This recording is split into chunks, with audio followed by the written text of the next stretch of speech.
Haleluya! Haleluya! Haleluya!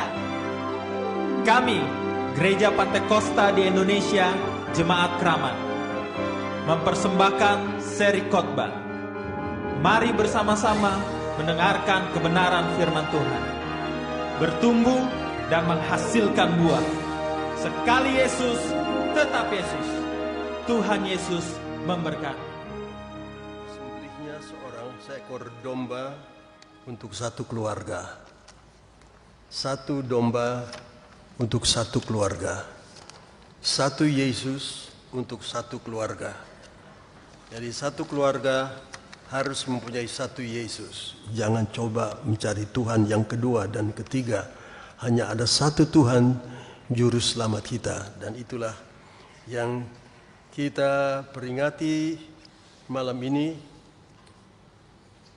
sebagai hari kematian Yesus. Yang sesungguhnya kita tahu dia tidak bisa mati hari Jumat.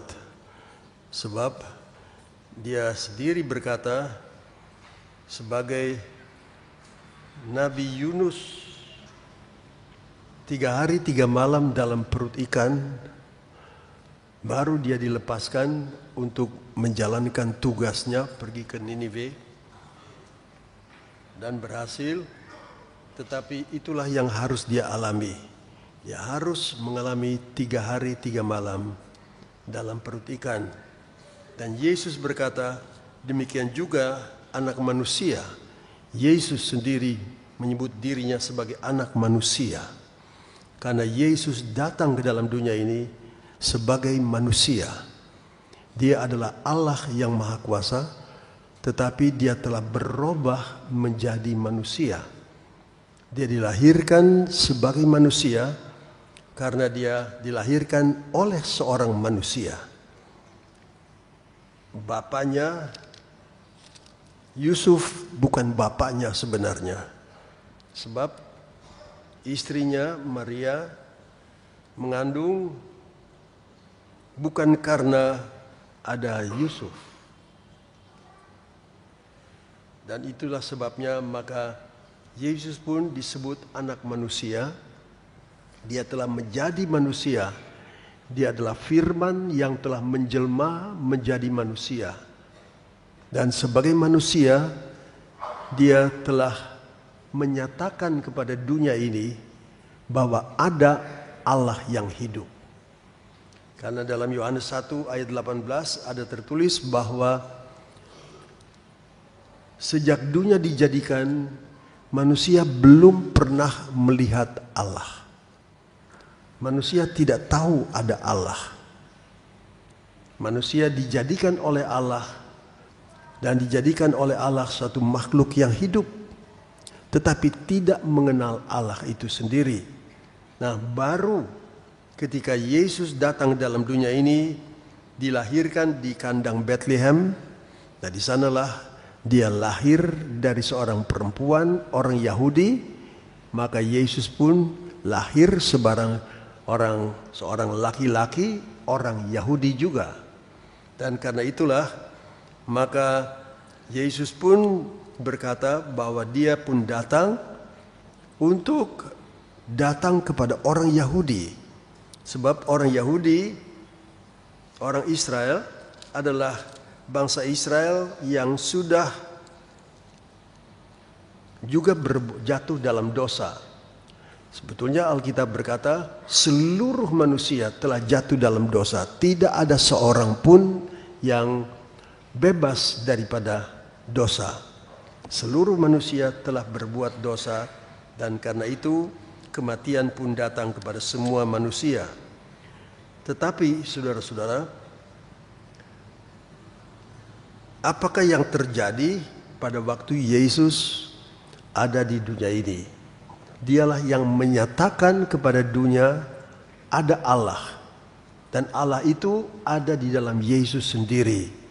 Karena dia adalah Allah yang menjelma menjadi manusia, menjadi sama dengan manusia, mempunyai perasaan, mempunyai pikiran, mempunyai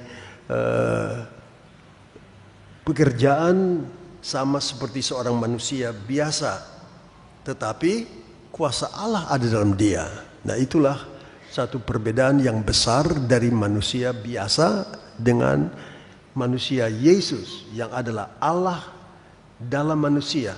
Dia adalah manusia tetapi Allah ada dalam dia, karena dialah yang menjelma menjadi manusia. Puji Tuhan. Nah, saudara-saudara, saya mau kemukakan pada saat ini seperti siang tadi saya kemukakan di Gereja Ketapang, yaitu Martin Luther, seorang yang telah merombak, bilang boleh katakan begitu, merombak kehidupan, ajaran, teologia, apa yang manusia bisa percaya tentang Allah. Dan itu sebabnya saya katakan bahwa Martin Luther ini pernah berkata bahwa tentang salib Yesus, maka dia berkata, teologia salib adalah teologia terang. Salib adalah sesuatu hal yang gelap dalam hidup manusia. Karena salib berbicara tentang penderitaan, tentang kesulitan, kesusahan, kematian, penderitaan, itulah semua ada di dalam salib itu. Dan Yesuslah yang telah mengalami semua penderitaan yang dialami oleh manusia. Dia pun mengalami semua. Segala kesakitan yang dialami oleh manusia, Yesus pun mengalaminya semua. Tetapi Yesus inilah yang ada di atas segala-galanya. Tetapi dialah juga yang menyembuhkan segala sakit penyakit dan sebagainya. Tapi karena itulah, maka Martin Luther mengatakan bahwa teologia tentang salib adalah teologia tentang terang. Nah, salib bicara tentang kegelapan, terang tentang terang. Nah, ini dua sebetulnya tidak bisa cocok, tidak bisa di mana ada kegelapan. Kalau terang datang, maka teranglah yang berkuasa, kegelapan akan hilang.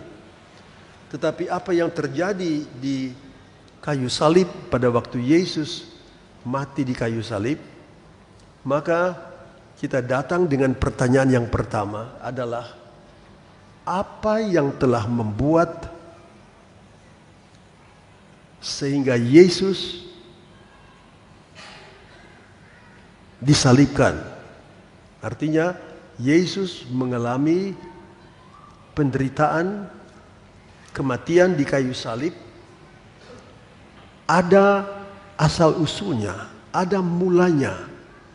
Apakah yang membuat Yesus sampai harus mati di kayu salib? Dan itulah satu pertanyaan dan menimbulkan suatu dogma, satu kepercayaan.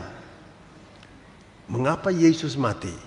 Dan disinilah Martin Luther berkata bahwa teologia tentang salib Yesus adalah teologia tentang terang.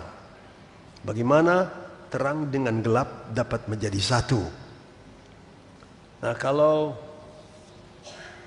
seminggu atau 2 minggu lalu saya kemukakan di sini tentang bagaimana terang dengan gelap tidak bisa bersatu dalam hubungan dengan perkawinan. Sehingga kita jaga supaya pemuda-pemuda kita dan pemudi-pemudi kita jangan sampai menikah dengan orang yang tidak seiman dengan kita. Itu sesuatu yang Tuhan dengan jelas menyatakan. Apakah hubungan antara Ka'bah Allah dengan Belial? Itu jangan jelas sekali dalam surat Korintus dikatakan. Jangan sampai anak-anak kita menikah dengan orang yang tidak seiman dengan kita. Allah katakan, jauhkanlah dirimu daripada keadaan yang demikian. Allah mempunyai rencana dari mula ketika Allah jadikan manusia. Allah sudah mempunyai rencana membuat manusia dalam keadaan seperti rupa dan gambar Allah sendiri. Begitu Allah kudusnya, begitu manusia dibuatnya dalam kekudusan seperti Allah. Lalu sesudah dijadikannya menurut rupa dan gambar Allah, lalu Allah perintahkan kepada mereka, berbiaklah, beranak cuculah jadi banyak untuk mendiami bumi ini. Jadi dari situ kita tahu rencana Allah dari mula sudah adalah supaya manusia-manusia yang akan tinggal dan berdiam di atas bumi ini adalah manusia-manusia yang kudus seperti Allah. Begitulah Tuhan perintahkan, beranak cuculah, berbiaklah kamu kepada dua manusia pertama yang dijadikan menurut rupa dan gambar Allah. Bicara tentang kesucian. Nah, kalau mereka nanti mendapat anak-anak, mendapat cucu-cucu dan sebagainya, diharapkan bahwa keturunan daripada Adam dan Hawa adalah juga orang-orang yang tetap di dalam kesucian, dalam rupa dan gambar seperti Allah. Tetapi itulah yang terjadi. Dosa masuk ke dalam dunia ini oleh iblis yang dengan segala akalnya ia telah menjerat Adam dan Hawa sehingga jatuh dalam dosa. Nah, saudara-saudara, karena inilah yang juga terjadi dengan kematian Yesus di Bukit Golgota. Menjawab pertanyaan, bagaimanakah teologi tentang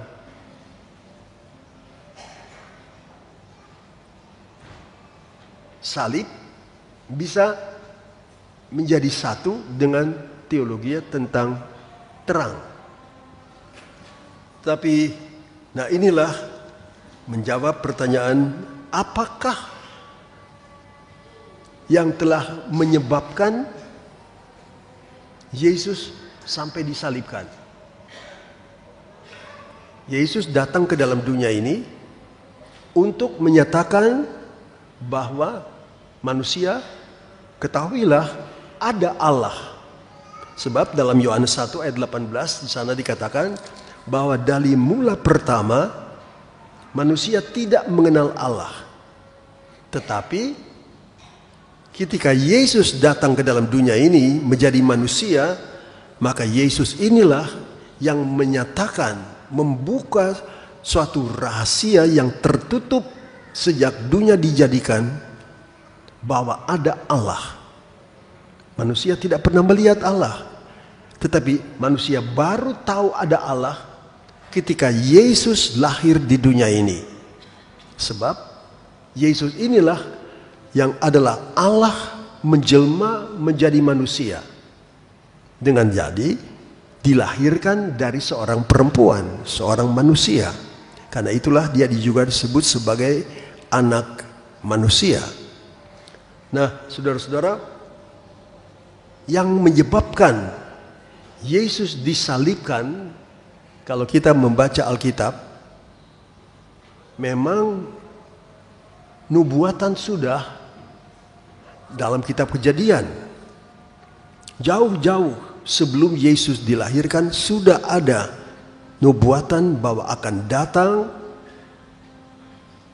seorang manusia, satu bintang yang kudus dalam dunia ini.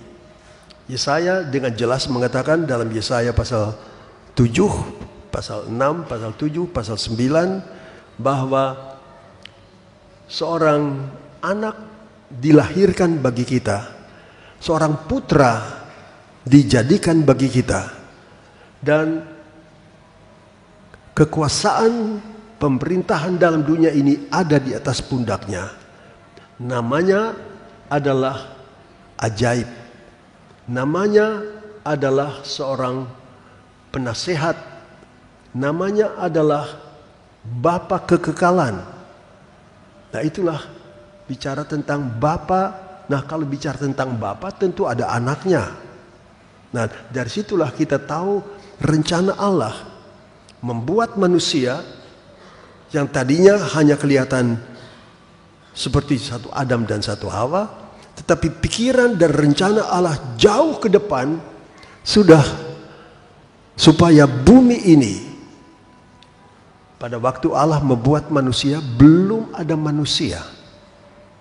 Taman Eden sudah dibuat, Taman Firdaus yang bagus itu sudah dibuat, binatang-binatang dibuat oleh Allah lebih dahulu, tapi manusia belum ada.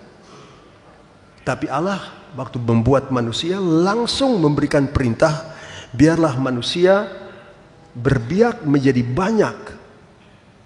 Manusia-manusia yang Adam dan Hawa belum pernah mengenal dosa, supaya mempunyai anak, cucu, dan sebagainya yang juga tetap suci sama seperti Allah. Nah, itu rencana Allah.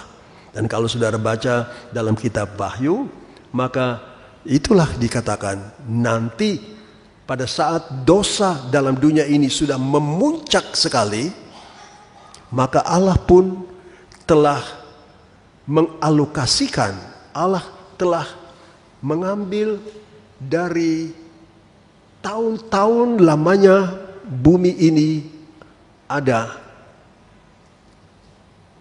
Dari situlah Allah ambil waktu tertentu dari sekian banyak tahun, bulan, minggu, dan hari, diambil oleh Allah khusus untuk, berkata dalam Daniel pasal yang ke-9, untuk mengadakan sampai tidak akan ada lagi kejahatan, tidak akan ada lagi kesusahan, tidak ada lagi hal-hal yang disebut di dalam Daniel pasal 9, bahwa nanti tidak akan ada lagi dari dosa-dosa, kejahatan dan sebagainya, itu pada satu waktu akan dihapus, hilang, sehingga bumi ini hanya didiami oleh orang-orang yang kudus. Dan itu rencana Allah dalam kitab Wahyu. Tetapi saudara-saudara,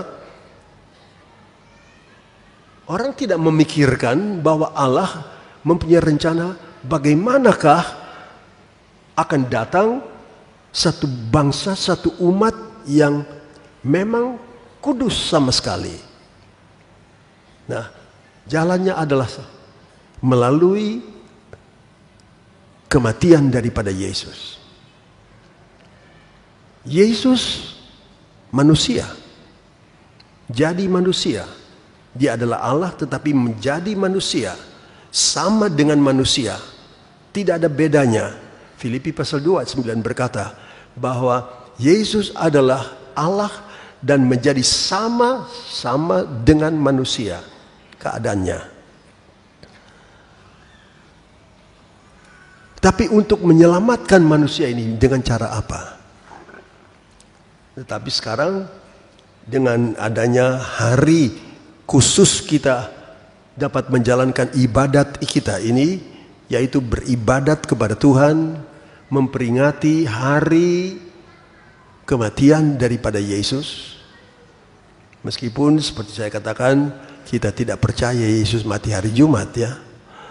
Kita tahu Yesus harus tinggal di kubur 3 hari dan 3 malam. Nah, kalau Jumat, sedangkan bangkit Yesus adalah pada hari Minggu pagi. Nah, kalau dari hari Jumat malam sampai Minggu pagi, belum sampai 3 hari 3 malam. Jadi di mana letaknya salahnya? Dan untuk itulah kita tahu bahwa orang menghitung hari-hari Sabat. Hari-hari Sabat pada waktu Yesus akan mati dan sebagainya. Dan memang ada hari Sabat yang bukan hanya hari Sabtu yang hari Sabat. Kalau saudara membaca dalam Injil Yohanes, di sana kita membaca ada satu hari Sabat yang bukan jatuh pada hari Sabtu. Karena hari Sabtu itu besoknya hari Minggu. Nah, itulah hari Sabat yang disebut hari yang ketujuh.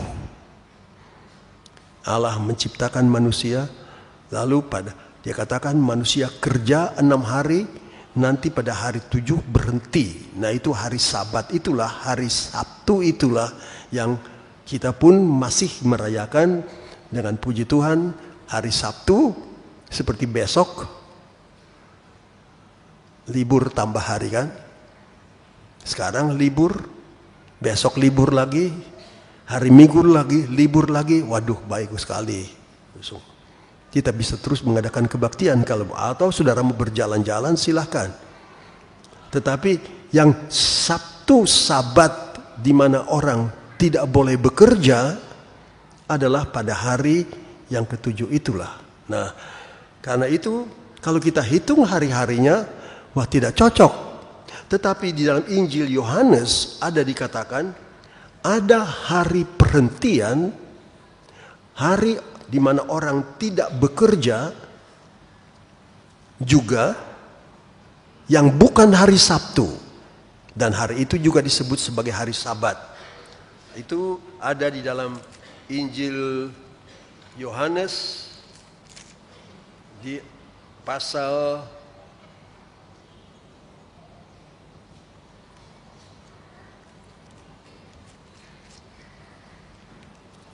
Injil Yohanes di pasal yang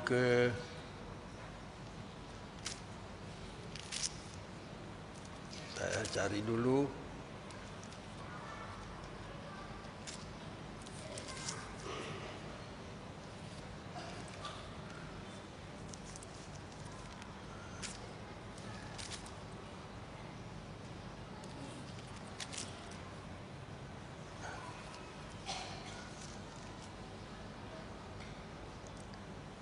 Di sini dikatakan dalam Yohanes pasal yang ke-19 ayat 14, hari itu ialah hari persiapan Paskah.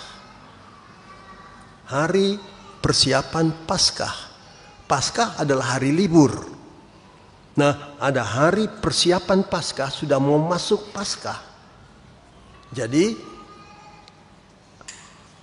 kalau dikatakan dulu tentang kematian Yesus itu adalah sehari sebelum hari Paskah, maka kita bisa hitung belum 3 hari Yesus dalam kubur dia sudah bangkit. Tetapi untuk mencari 3 hari 3 malam itu adalah di dalam Yohanes pasal 19 ayat yang ke-14, di mana tertulis hari itu ialah hari persiapan Paskah. Kira-kira jam 12, kata Pilatus kepada orang yang Yahudi itu, inilah rajamu. Jadi Yesus diadili pada hari persiapan Paskah. Dan hari perayaan persiapan Paskah bukan hari Sabtu. Nah, dari situ kita tahu bahwa dengan menghitung seperti yang dibiasa orang Yahudi menghitung hari-hari, maka hari di sana saya pernah melihat sendiri, bukan saja di Israel, tetapi ketika saya pada satu waktu berada di Afrika Utara, lalu saya melihat jam waktu di sana. Kalau kita di sini jam 12 malam, jam kita berubah hari. Jam 12 lewat 1 menit saja ganti hari. Tapi orang-orang di Israel, orang-orang di daerah Afrika Utara juga yang saya lihat mereka robah jamnya jam 6 sore.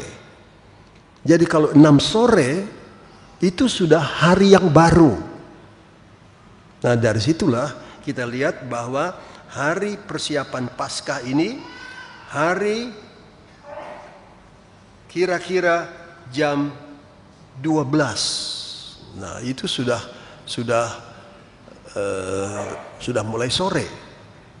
Apalagi disinilah kita tahu Yesus waktu dia ditangkap, dia disalibkan sore hari, dan pada waktu malam pun dia mati di kayu salib. Nah jadi disinilah kita lihat kata Pilatus kepada orang Yahudi itu, inilah rajamu. Maka berteriaklah mereka, enyahkan dia, enyahkan dia, salibkan dia. Kata Pilatus kepada mereka, haruskah aku menyalibkan rajamu? Jawab imam-imam kepada Pilatus dengan berkata, kami tidak mempunyai raja selain daripada Kaisar. Jadi mereka lebih senang berada di bawah pemerintahan dari Kaisar di Roma. Yang saudara tahu, mula-mula baik-baik, tetapi kemudian Kaisar Roma inilah yang membunuh banyak orang Kristen. Ambil dan sejarah dari Nero. Nero salah satu kaisar yang begitu benci kepada orang Kristen. Orang Kristen ditangkap hidup-hidup, digantung di tiang listrik, tidak ada listrik pada waktu itu, di tiang, lalu dibakar hidup-hidup untuk menjadikan kota Roma kota yang terang. Itulah kejahatan yang datang di sana. Kita kenal Rasul Yohanes yang menulis kitab Wahyu. Dia pun dibuang oleh Kaisar di Roma. Nah, kalau saudara mau membaca kitab Wahyu dan pelajari semua, maka saudara tahu bahwa kerajaan Roma itu jahat, saudara-saudara.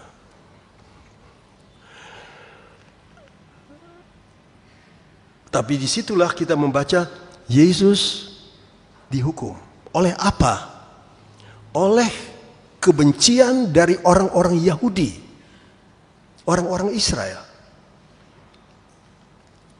Seorang hakim telah berkata, Yesus tidak ada kesalahan apapun. Waktu Pilatus bertanya, "Hei Yesus, apakah benar engkau adalah raja orang Yahudi?"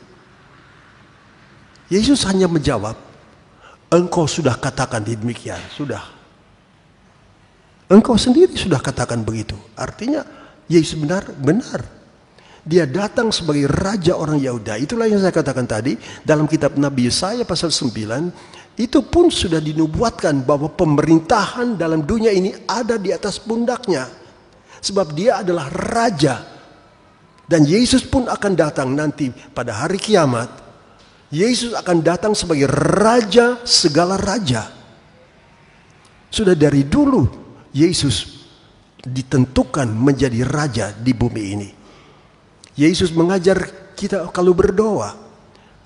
Murid-murid berkata, ajarkan kami berdoa.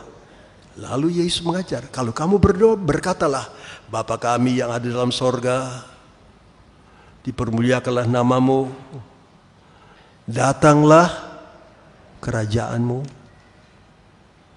Jadi Yesus sendiri mengajar, akan datang ada satu kerajaan dari Tuhan di atas muka bumi ini. Dan itulah yang saudara bisa baca dalam kitab Wahyu pasal yang ke-19, pasal 20, mulai dari pasal yang ke-19, waktu Yesus datang sebagai raja segala raja, dan semua yang anti Yesus itu akan dibunuh sama sekali dalam dunia ini, termasuk antikristus yang sangat berkuasa, termasuk nabi palsu yang ada bersama-sama dengan antikristus, semua akan dibunuh habis. Lalu yang hanya tinggal adalah orang-orang yang percaya kepada Yesus Kristus. Dan mereka itulah yang telah berdoa, datanglah kerajaanmu, jadilah kehendakmu, seperti di sorga, demikian juga di bumi ini. Dari situ semua orang sudah tahu bahwa Yesus mengaku dirinya sebagai raja. Pilatus masih bertanya. Dan Yesus hanya menjawab, kau sudah bicara sendiri bahwa akulah raja. Tidak bisa menjawab, tidak punya jawaban lain lagi. Engkau sendiri sudah mengatakan demikian. Dan aku pun berkata demikian. Nah, puji Tuhan, saudara-saudara. Tetapi orang Yahudi inilah yang sudah saya bacakan tadi. Mereka inilah yang nomor satu berkata, enyahkanlah dia, enyahkanlah dia, hilangkan dia, salibkan dia, bunuh dia.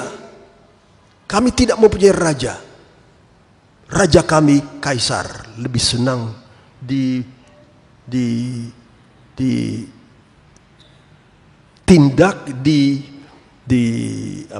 diperintah dengan kekuatan dari raja Kaisar yang tidak kenal Tuhan, daripada mengaku Yesus sebagai raja.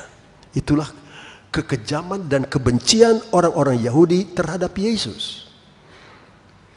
Mereka sendiri yang berkata, enyahkanlah dia. Kami tidak mempunyai raja. Kami hanya mau dia supaya disalibkan.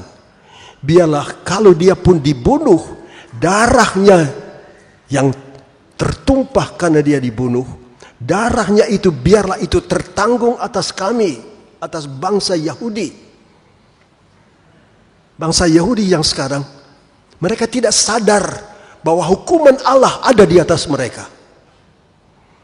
Jangan pikir bahwa orang Yahudi bisa masuk sorga tanpa kelahiran baru. Sebab Yesus berkata kepada guru orang Yahudi, namanya Nikodemus. Nikodemus mengakui Yesus dengan berkata, Rabi, engkau adalah seorang yang diutus oleh Allah. Sebab kami melihat mujizat-mujizat yang Tuhan lakukan. Kalau bukan Tuhan menyertai dia, pasti tidak akan terjadi mujizat seperti yang Yesus lakukan. Sehingga pemimpin agama Yahudi, Nikodemus namanya, percaya bahwa Yesus adalah Mesias. Tetapi dia datang kepada Yesus pada malam supaya jangan dilihat oleh anggota-anggotanya, dia sendiri percaya kepada Yesus. Tetapi sejarah menunjukkan bahwa Nikodemus ini akhirnya sampai saat Yesus disalibkan, dia masih mempunyai peranan dalam penyaliban daripada Tuhan Yesus. Nah, saudara-saudara, pendeknya, karena kebencian dari orang-orang Israel, orang-orang Yahudi, maka Yesus disalibkan. Sebetulnya dilepaskan.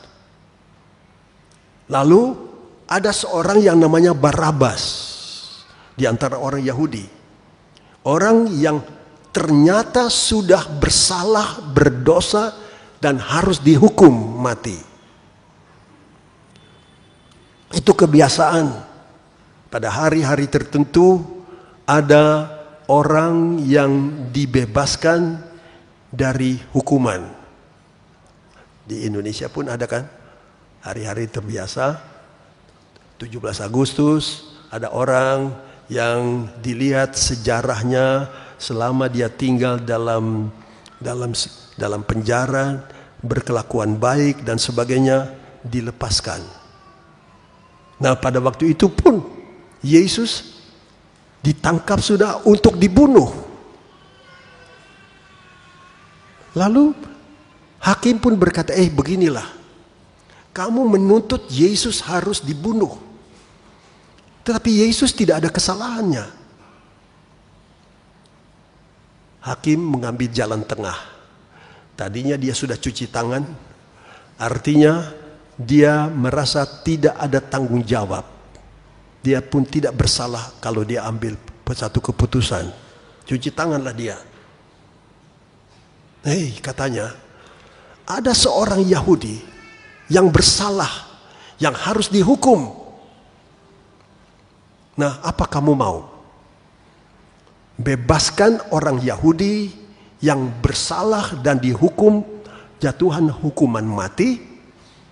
Lepaskan dia atau lepaskan Yesus? Kebencian orang Yahudi berkata, lepaskan Barabas, salibkan Yesus. Itu kalau bencinya. Nah, jadi kesimpulan saya adalah kebencian daripada orang-orang Yahudi telah membuat Yesus disalibkan sampai mati di kayu salib. Itulah karena kebencian. Itu berjalan sudah dari tahun ke tahun, ke tahun ke tahun. Kebencian. Sebab itu saudara-saudara, kalau kita juga jangan benci-benci ya. Apalagi kalau sudah akar pahit. Benci kepada seseorang seperti akar pahit. Absintus namanya. Akan datang seorang antikristus. Seorang pemimpin besar. Yang kemudian disebutkan dia adalah seorang yang luar biasa. Ada tertulis dalam Wahyu pasal 8. Dia penuh dengan api karena dia mempunyai minyak di dalamnya. Dia luar biasa, punya kuasa yang sangat besar. Dia adalah sebuah bintang yang besar. Nah, Wahyu 1 ayat 20 berbicara tentang bintang di dunia ini adalah seorang pemimpin. Nah, pemimpin besar di dunia nanti akan datang, muncul nanti. Sekarang belum muncul. Saya belum lihat orangnya. Tetapi saya percaya rohnya sudah ada. Rohnya inilah yang seringkali masuk keluar gereja. Roh daripada antikristus ini. Nah, roh antikristus itu karena antikristus itu sendiri namanya absintus, artinya pahit. Kaki tangan daripada antikristus itu jalan keluar masuk dalam gereja. Kalau dia melihat ada orang yang bisa dia pengaruhi sampai bisa mempunyai rasa kepahitan terhadap seseorang lain, maka saudara-saudara hati-hati. Sebab Alkitab katakan pada waktu antikristus nanti menyatakan diri muncul sebagai antikristus, dia jatuh. Di mana dia jatuh, semua yang ada di mana dia jatuh di tanah itu, semua di sana itu orang-orang pun semua menjadi pahit. Artinya binasa, sama seperti antikristus pun akan binasa karena rasa pahit. Kita jangan pahit-pahit sama orang, baik-baik saja sama orang ya saudara-saudara. Apalagi pada hari raya Paskah. Paskah itu, hari Paskah itu sebetulnya hari seekor domba disembelih untuk darahnya digosok pada tiang pintu rumah, supaya kalau malaikat kematian lewat di Mesir, dia melihat tanda darah di pintu, maka malaikat kematian lewat saja. Dia pass over. Dia lewat saja. Dia tidak masuk untuk membawa kematian dalam rumah tangga. Nah, itu namanya pass over. Jadi Paskahnya dia membawa keselamatan bagi orang tiap rumah tangga yang telah menyembelih seekor anak domba yang tidak ada cacatnya, darah digosok pada tiang pintu, dagingnya dimakan sebagai gulai pahit, dimakan lagi dengan peraturan-peraturan yang ada dalam kitab Keluaran pasal 12. Nah, itulah Paskah. Tapi hari kebangkitan Yesus itu kita ambil jadi apa karena orang Belanda, jadi Pasen, ya. Lalu saling menyebutkan selamat Pasen. Pasen itu jadi hari buat anak-anak, hari-hari yang paling menyenangkan. Sebab guru-guru suka mengajar anak-anak. Coba anak-anak, coba kamu cari di mana ada telur yang berwarna. Kamu cari. Mereka semua cari. Wah, ramai sekali. Kalau sekolah minggu sudah mencari telur-telur, saudara-saudara, ramai. Tetapi Pasen itu sebetulnya, Paskah itu sebetulnya adalah bicara tentang kematiannya Tuhan Yesus. Bukan cari telur. Tapi kita tahu bahwa yang membuat Yesus harus mati adalah karena kebencian dari orang-orang Yahudi. Sehingga seorang penulis yang dari satu buku yang saya baca tentang Yesus disalibkan sampai mati, bahwa kebencian, perasaan benci orang Yahudi kepada Yesus itulah yang membuat Yesus disalibkan. Bahkan sampai yang tadinya hakim bisa menunjukkan, sudah mulai menunjukkan, hakim sendiri sudah tidak berani mengambil keputusan. Dia cuci tangan dan berkata dia tidak bersalah. Bisa saja Yesus dilepaskan. Tetapi kebencian orang Israel itulah yang membuat salibkan dia, enyahkanlah dia. Kami tidak perlu dia, kami lebih baik berada di bawah kaisar di Roma daripada Yesus ini. Mereka tidak mau. Nah, itulah karena kebencian. Yesus mati. Dan akhirnya vonisnya eksekusi, mati. Nah, ini seorang yang mengeluarkan, saya pernah melihat di Beji, masih belajar saya di Beji, ada satu lemari berisi buku-buku dari mendiang pendeta McKnight. Itu saya lihat bukunya banyak sekali. Ini begitu banyak. Barangkali satu seri itu 20-an lebih buku. Tebal-tebal begini. Tapi dari situ saya banyak belajar. Waktu harus mengajar tentang surat-surat dan sebagainya itu, saya banyak belajar. Waktu datang berita bahwa pendeta McKnight diminta pulang ke Bethel Temple karena di Seattle, karena pendeta yang sebelum dia jadi gembala meninggal dunia, yaitu ayah dari Ibu Broadland meninggal dunia, maka harus ada pengganti, dan penggantinya adalah yang lebih muda, saudara pendeta McKnight. Saya pikir dia akan pindah. Saya punya harapan. Ini buku-buku kalau dia tinggalkan lalu tidak akan kembali lagi. Ini buku-buku, aduh, kalau saya dapat baca buku ini. Sebab buku itu bukan hanya bahasa Inggris, tetapi banyak bahasa Jerman di dalam. Saya lihat, tetapi bukan kehendak Tuhan rupanya.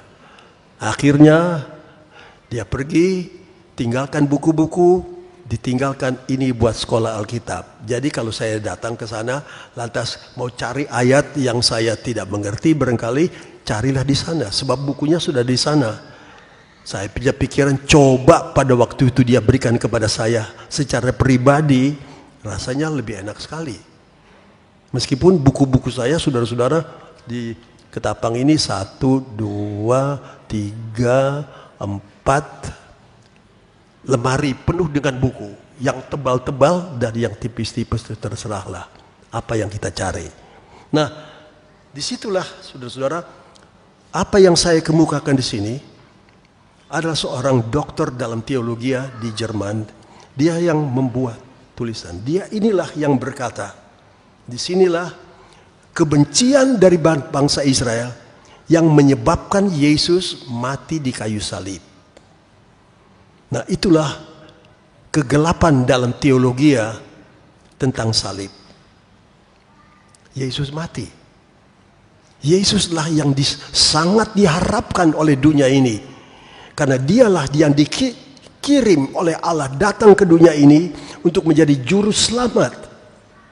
Tetapi bagaimana jadinya? Orang tidak tahu. Tetapi puji Tuhan, inilah kenyataan bahwa Yesus disalibkan oleh kebencian. Awalnya Yesus disalibkan adalah karena kebencian manusia terhadap Yesus.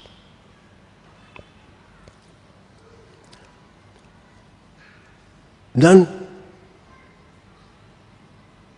hukuman yang mereka tuntut adalah suatu yang puncak, yang paling ekstrim dari penghukuman yang dijatuhkan pada manusia waktu itu. Yang biasanya orang digantung. Tetapi orang Yahudi minta, salibkan dia. Dan disertai dengan aniaya yang luar biasa. Itu sudah terjadi. Nah, disitulah Yesus tunjukkan apa yang orang berbuat terhadap dia adalah kejahatan ekstrim dari segala kejahatan. Itulah yang terjadi pada waktu Yesus dihukum mati, disalibkan. Ekstrim daripada seluruh kejahatan yang ada dalam dunia ini dijalankan ke atas tubuh Yesus. Tetapi apakah yang dia buat? Apakah Yesus lari? Nah, kita tahu bahwa ada agama yang mengajarkan bahwa Yesus ketika ditangkap untuk dibunuh, lari Yesusnya. Lolos, lari, nggak tahu larinya kemana. Sebab itu, mereka dari agama Islam tidak percaya bahwa Yesus mati. Sebab mereka tahu Yesus lari. Jadi lolos. Orang Yahudi lain lagi. Orang Yahudi yang membunuh Yesus sampai mati. Jadi mereka tahu Yesus mati. Tapi waktu Yesus bangkit, orang Yahudi sudah keluarkan omong kosong, cerita bohong. Yaitu mereka main suap. Maka penjaga-penjaga kubur itu disuap dengan uang. Dengan berkata, Yesus tidak bangkit. Tapi Yesus mayatnya dicuri oleh orang. Nah, jadi dua agama besar. Yang satu tidak percaya Yesus mati. Yang satu tidak percaya Yesus bangkit. Kita percaya Yesus mati dan kita percaya Yesus bangkit. Puji Tuhan. Kita komplit. Itulah yang kita lihat dalam sejarah. Tetapi apakah yang Yesus tunjukkan ketika dia mati di kayu salib? Mulai dari Yesus dilahirkan, sudah ada tanda-tanda Yesus dibenci. Saudara kenal Injil Matius pasal 2. Cerita tentang waktu Yesus lahir, datanglah 3 katanya orang Majus yang datang dari timur, berkunjung ke kota Yerusalem, bertemu dengan raja Roma yang ada di kota Yerusalem. memberitahukan, kami telah melihat bintang dari seorang yang luar biasa telah lahir. Di manakah orang yang lahir itu? Pasti, apalagi orang yang hebat lahir, pasti raja sudah tahu. Barangkali ketua RT, ketua RW, lurah dan sebagainya sudah tahu, ada suatu bayi lahir luar biasa sekali. Maka raja lantas kirim orang, cari semua pemerintah, beritahukan di manakah raja orang Israel itu sudah lahir. Mereka datang, orang-orang Farisi yang kenal buku Torah, lantas membuka, mereka berkata, ada yang akan lahir adalah dia, dan dia lahirnya di sana, di Bethlehem. Nah, tapi tiga orang ini adalah orang Majus. Nah, ini saya repot juga kalau pusing, karena orang Majus artinya ada orang magic, orang-orang yang percaya magic. Dari kata magic itu datang Majus. Kalau Alkitab bahasa Inggris dikatakan di sana, tiga orang ini adalah orang-orang yang datang dari timur. Mereka adalah wise men, orang-orang bijaksana. Bahasa Belanda pakai kata-kata de wijzen uit het oosten. Jadi orang-orang yang bijaksana yang datang dari timur. Dan saudara sudah belajar Alkitab. Kalau timur itu selalu sorga. Karena Alkitab berkata Matius 24, sebagaimana kilat memancar dari timur ke barat, demikian juga anak Allah akan datang dari sorga. Nah, dari timur ke barat, dari timur, dari sorga. Nah, Yesus pastilah sudah dari sorga waktu Yesus lahir. Tetapi tiga orang Majus ini sebenarnya sih tidak cocok bahwa kalau bilang orang Majus.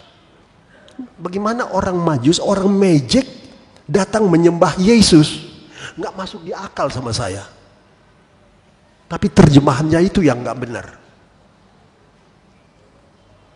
Karena dalam Alkitab Tuhan berkata semua yang ada hubungan dengan magic itu harus dibinasakan. Harus langsung dibunuh. Itu terjemahan Alkitab Perjanjian Lama. Jadi kalau orang magic datang, seharusnya orang Yahudi sudah harus membunuh. Tetapi karena mereka datang dengan pertanyaan, di manakah raja orang Yahudi telah lahir? Nah, orang Yahudi memang tidak mau mempunyai orang raja. Lebih baik mereka berada di bawah Raja Herodes daripada hidup di bawah seorang raja yang mereka benci. Itu sudah dari bencinya. Kemudian diberitahukan kepada raja, oh dia lahirnya di sana. Lalu dia katakan, tiga orang Majus ini, mari pergilah ke sana. Menurut orang-orang Farisi, dia lahir di sana. Kamu pergi ke sana.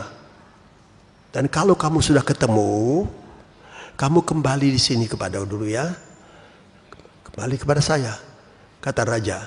Sebab aku juga mau pergi melihat kepada raja orang Yahudi itu, yaitu Yesus. Pergi dulu, nanti kembali, aku juga akan pergi ke sana. Tetapi yang tiga orang magic ini bukan magic. Ada orang-orang yang bijaksana yang datang dari sorga. Allah yang suruh mereka datang. Menjadi saksi bagi dunia bahwa Yesus anak Allah telah lahir. Nah, itulah yang dibenci oleh dunia ini. Orang Majus pergi. Dalam perjalanan, sesudah bertemu dengan Yesus, saudara tahu mereka membawa hadiah-hadiah kepada Yesus dan sebagainya. Tetapi ketika sudah bertemu dengan Yesus, dalam perjalanan pulang, pasti ada suara Tuhan yang berbicara. Jangan pulang pergi kepada raja. Jangan pulang. Sehingga mereka pulang mengikuti jalan yang telah membawa mereka dari timur datang kepada Yesus. Dan jalan itulah yang membawa mereka pulang ke timur. Jadi orang sorga. Itulah yang terjadi. Mereka pulang. Si Raja Herodes itu tunggu-tunggu. Duduk di atas tahtanya. Sebagai seorang raja manusia. Kapankah mereka datang? Kapan mereka datang? Kok tidak ada laporan? Kok tidak ada laporan? Tunggu. Akhirnya si raja tadi di kota Yerusalem berkata, aku telah ditipu oleh 3 orang itu. Aku akan pergi. Aku akan bunuh anak yang baru lahir itu. Semua anak di bawah 2 tahun. Anak laki-laki orang Yahudi yang di bawah umur 2 tahun. Bunuh semua. Pukul rata, mati. Tidak mau ada raja orang Yahudi lahir. Itulah yang terjadi. Tentang kebencian daripada bangsa-bangsa terhadap Yesus. Tetapi ketika Yesus disalibkan, sebelum disalibkan, dia telah menderita, dia dipukuli, dia dianiaya, dia diludahi mukanya, dan ditinju lagi. Sudah diludahi mukanya, ditinju lagi. Dan bagaimana dia dianiaya. Kemudian dia disalibkan untuk naikkan ke atas. Maka tentu paku yang besar harus dipasangkan ke dalam tangannya supaya dia bisa disalibkan nanti. Belum cukup penderitaan itu. Pakaian Yesus diambil daripada, sehingga Yesus dinaikkan kayu salib dalam keadaan telanjang, menghina luar biasa. Orang Yahudi, perhitungan akan datang nanti. Kebencian. Nah, itulah yang saya katakan, kalau benci satu sama lain, saudara-saudara, minta supaya jangan sampai lupa batasnya, celaka kita sendiri. Tapi Yesus itulah di atas kayu salib, dalam perjalanannya itu dia dianiaya, tapi tidak pernah dia mengeluarkan kata-kata mengeluh. Dia tidak mengeluh. Tetapi waktu dia disalibkan dengan penderitaan yang luar biasa sekali, dia hanya berkata, Eli, Eli, lama sabachthani. Artinya, Allahku, Allahku, mengapa engkau tinggalkan aku?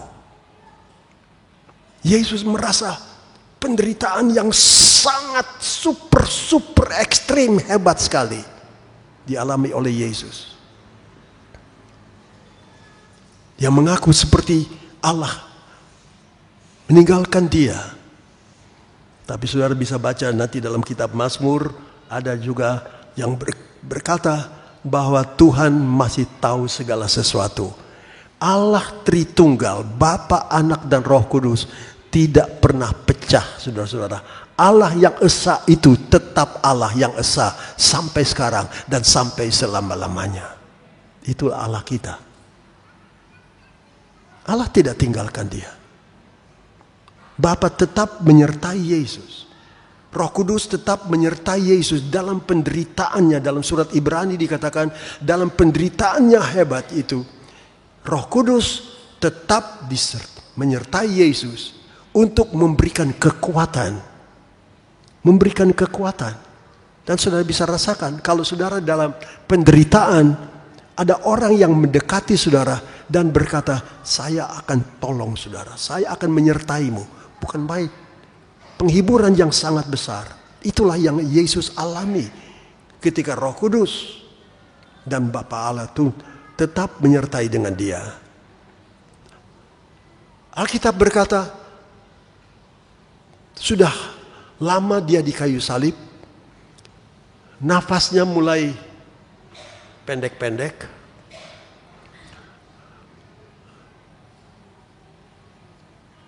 Lalu akhirnya dia berkata, Bapa, aku menyerahkan rohku kepadamu. Ampunilah mereka, karena mereka tidak tahu apa yang mereka perbuat. Kekejaman yang mereka lakukan oleh orang-orang Yahudi,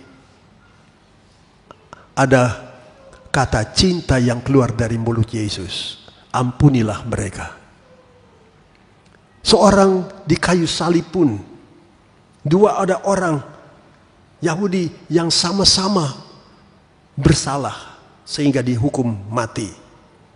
Yang satu berkata, Tuhan, ingatlah akan daku kalau engkau datang kembali.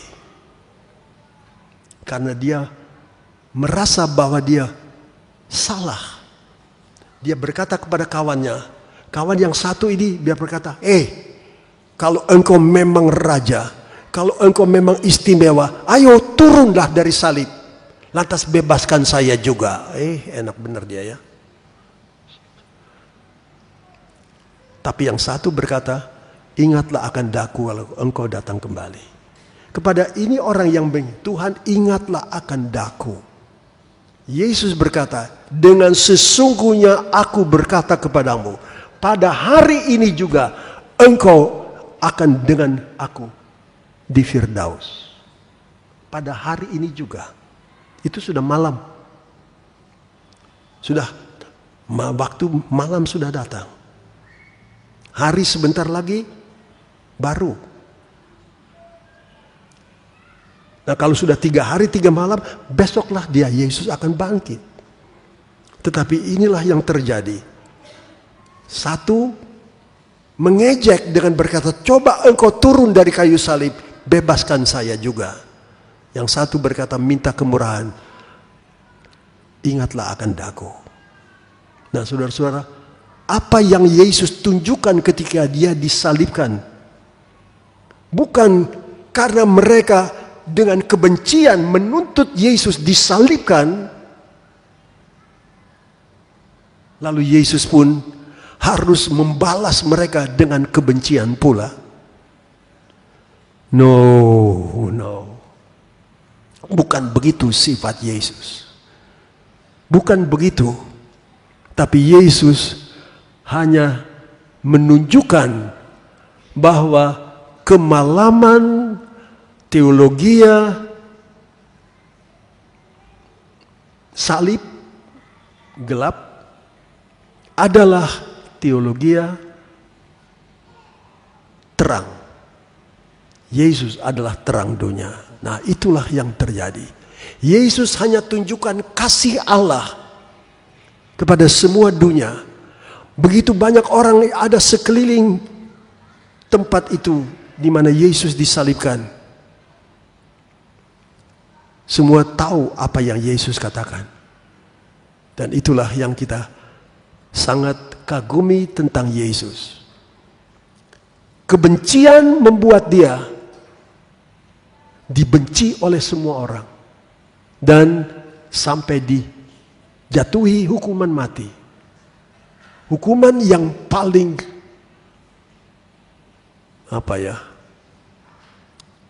hukuman yang tidak wajar.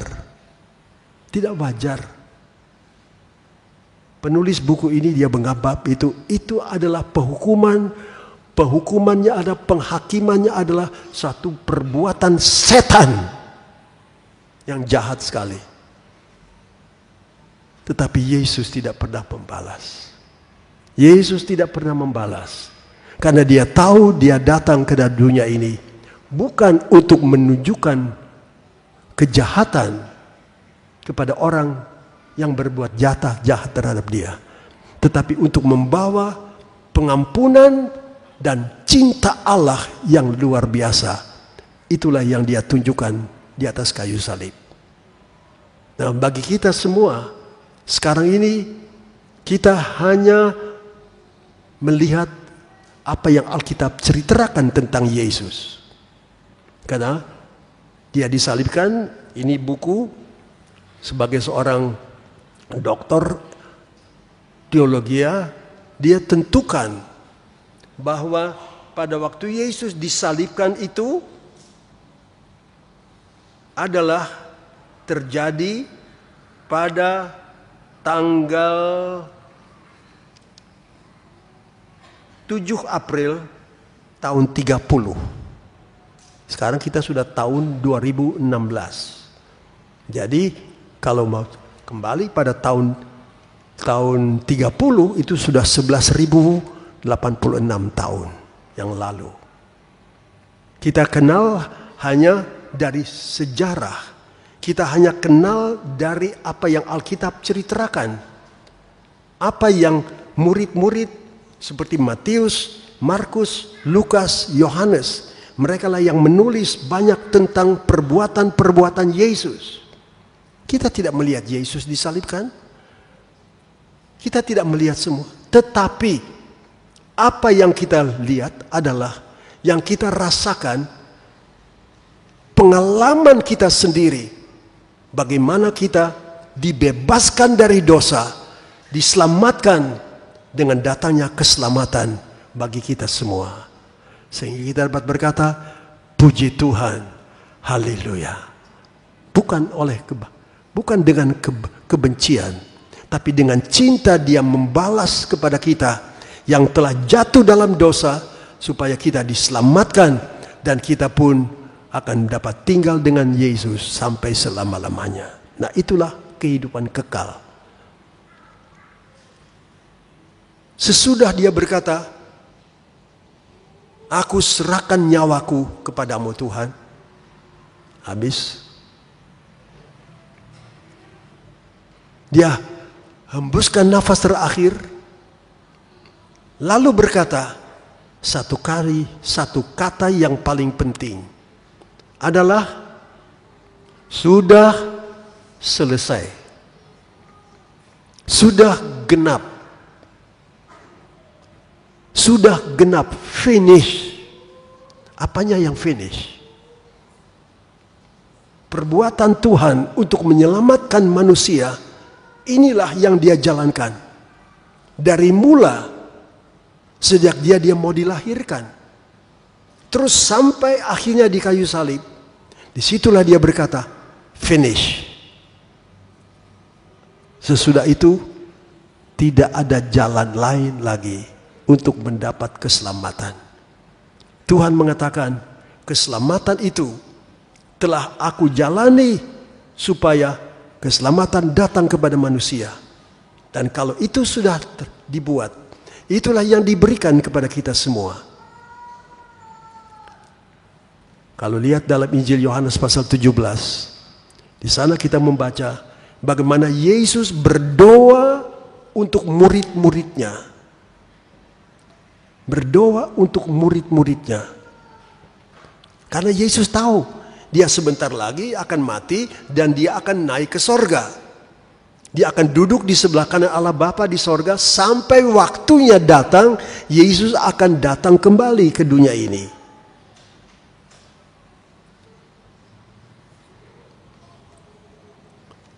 Maka dia tahu bahwa murid-muridlah yang harus meneruskan pelayanan dari Yesus. Memberitakan Injil. Membawa berita keselamatan. Membawa berita kasih daripada Allah. Bahwa Allah tidak pernah berbuat salah. Apa yang dia buat, itulah yang terbaik buat kita. Sebuah, dia katakan. Tapi akhirnya segala sesuatu dia berkata, Tuhan, aku serahkan hidupku kepada nyawaku kepadamu. Sampai di sini. Dan dia berkata, sudah selesai. Haleluya. Kita tahu apa yang Yesus lakukan itu pekerjaan yang komplit. Bukan pekerjaan yang baru dibangun. Kena korupsi. bangunan jadi nggak ada artinya. Banyak. Tapi Yesus berdoa untuk murid-muridnya supaya murid-murid itu teruskan pelayanan Yesus. Bahkan Yesus berkata lebih Yohanes 17, bukan saja aku berdoa bagi murid-muridku yang akan meneruskan pelayananku sebagai juru selamat yang memberitakan Injil, tetapi supaya orang-orang yang akan datang, yang akan percaya kepada Yesus Kristus, memenuhi berita yang dikabarkan oleh para murid Tuhan Yesus itu. Yesus pun berdoa. Dan sekarang murid-murid semua sudah di dalam sorga. Yohanes yang terakhir mati dalam dunia ini. Tetapi murid-murid semua sudah ada di dalam sorga. Tetapi ada orang-orang yang bertobat di zamannya murid-murid. Kita ini sudah murid-murid keberapa? Dari generasi keberapa? GPD kita saja tahun ini merayakan 95 tahun berdirinya GPDI. 95 tahun. Pada waktu itu belum ada gereja yang percaya kuasa Pentakosta. Belum ada. Yang pertama gereja yang membawa berita Pentakosta adalah yang namanya kemudian tadinya adalah the Pinkster Beweging, tapi kemudian the Pinkster Kerk in Nederlands Oost-India, di negara jajahan dari Belanda, Indonesia ini. Tapi kemudian menjadi gereja Pentakosta di Indonesia. 95 tahun sudah berlalu. Kenapa masih ada GPD? Karena Injil dari Yesus kepada murid-murid Yesus, dari murid-murid Yesus kepada murid-muridnya lagi. Dari begitulah dari satu generasi pada generasi sampai sekarang, sampai 2016 ini masih ada orang-orang yang mengabarkan Injil. Nah, itulah karena hasil doa daripada Yesus. Dan itulah yang jangan kita khawatir. Pendeta bisa berganti pendeta. Pendeta bisa meninggal dunia. Tapi siapa yang meneruskan pelayanan? Tuhan berkata, aku berdoa bukan hanya untuk para murid Tuhan, tapi berdoa juga bagi mereka-mereka inilah, kita inilah yang sudah menerima Injil melalui murid-murid Yesus. Kemudian datang begini, sampai sekarang kita masih hidup karena kemurahan Tuhan. Haleluya. Yesus disalibkan karena kebencian daripada bangsa Israel. Tetapi Tuhan menunjukkan kasih sayang di atas kayu salib. Pada saat kegelapan datang, terang datang, keselamatan datang, kebencian pun akan berganti. Marilah kita berkata kepada Tuhan, Tuhan, ajar aku pun mengasihi satu kepada yang lain. Jangan membenci satu kepada yang lain, apalagi membenci Tuhan. Tetapi percayalah, Yesus adalah juru selamat yang kita cinta, yang dialah yang memberikan kepada kita apa yang kita perlu dari sehari ke sehari, terutama keselamatan kita yang akan tetap berlaku sampai kita masuk dalam langit dan bumi yang baru dan tinggal dengan Yesus sampai selama-lamanya. Haleluya. Saudara percaya Yesus mati karena kebencian, tetapi Yesus menunjukkan bukan kebencian, benci lawan benci, tapi Yesus tunjukkan cinta dan kemurahan melawan kebencian daripada orang-orang Israel. Saya katakan tadi, orang Israel, kalau mereka pun melakukan hukum Taurat sekarang ini, Kalau saudara baca dalam surat Ibrani pasal 10, di sana Yesus sendiri yang berkata, 10 hukum Taurat tidak berlaku lagi. Ketika Yesus disalibkan, mulai pada waktu itulah, maka 10 hukum Taurat tidak berlaku lagi. Siapapun yang melakukan tidak akan selamat oleh perbuatan. Tapi kita hanya selamat oleh kemurahan dari Tuhan yang Yesus nyatakan di atas bukit Golgota. Dan itulah yang kita terima. Keselamatan untuk selama-lamanya. Haleluya. Dan kalau kita mengadakan perjamuan kudus pada malam ini adalah yang Yesus katakan, seberapa banyak kali kamu makan roti dan cawan ini, kamu lakukan ini untuk mengingat kepada Yesus. Mengingat kepada Yesus. Apa saja yang Yesus telah lakukan. Nah, tadi yang saya katakan, kebencian yang diterima oleh Yesus. Tetapi sekarang kita harus ingat, bukan hanya kebencian yang telah diberikan kepada Yesus, tetapi cinta dan kemurahan yang Yesus berikan kepada kita sekarang malam ini, masih dapat berkumpul bersama-sama dan berkata, Tuhan Yesus, terima kasih buat kemurahan-Mu. Kenapa? Dalam surat Korintus pun Paulus berkata, apa yang aku berikan kepadamu, peraturan tentang perjamuan kudus, apa yang aku berikan kepadamu telah diberikan oleh Tuhan, datang dari Tuhan. Dan Yesus berkata, pada waktu Yesus makan bersama-sama dengan murid-muridnya, dia ambil roti, lalu dia memecahkan roti sambil berkata, inilah tubuhku yang diserahkan bagi kamu, untuk kamu. Dan itulah yang kemudian dikatakan, seberapa banyak kali kamu buat, tiap minggu kah, tiap bulan kah, tiap tahun, seberapa banyak kita makan dari perjamuan kudus dan minum perjamuan kudus, kita ingat kepada Yesus. Daripada ingat yang enggak, ingat Yesus adalah ingat yang paling baik. Kalau Tuhan tahu bahwa kita ingat Dia, dan Yesus pun ingat kepada kita, betapa senangnya dua orang mempunyai ingatan yang sama bertemu. Itulah keselamatan kita.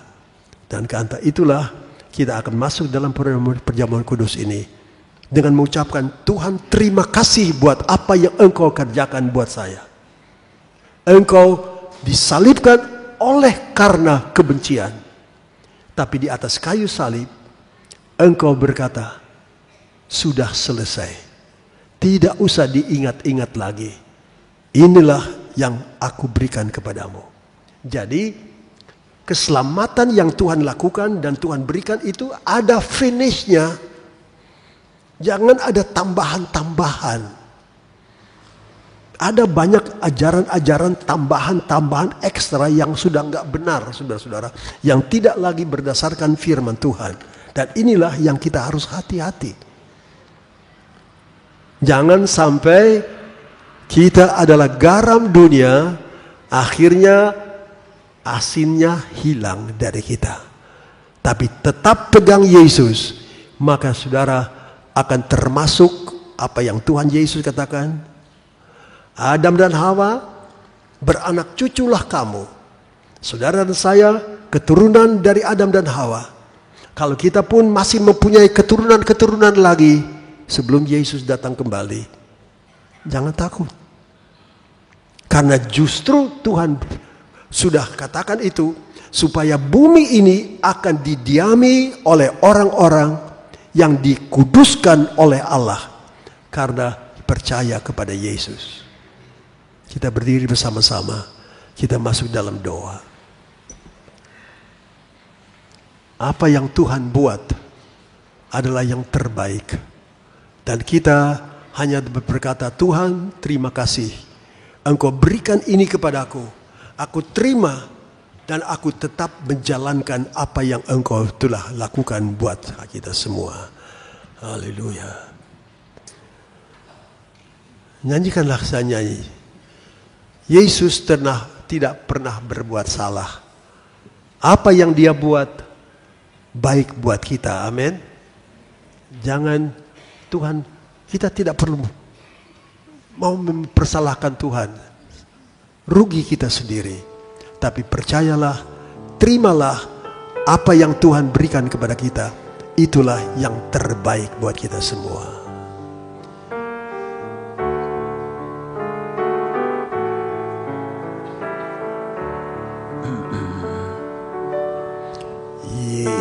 Yesus tidak pernah salah. Yesus tidak pernah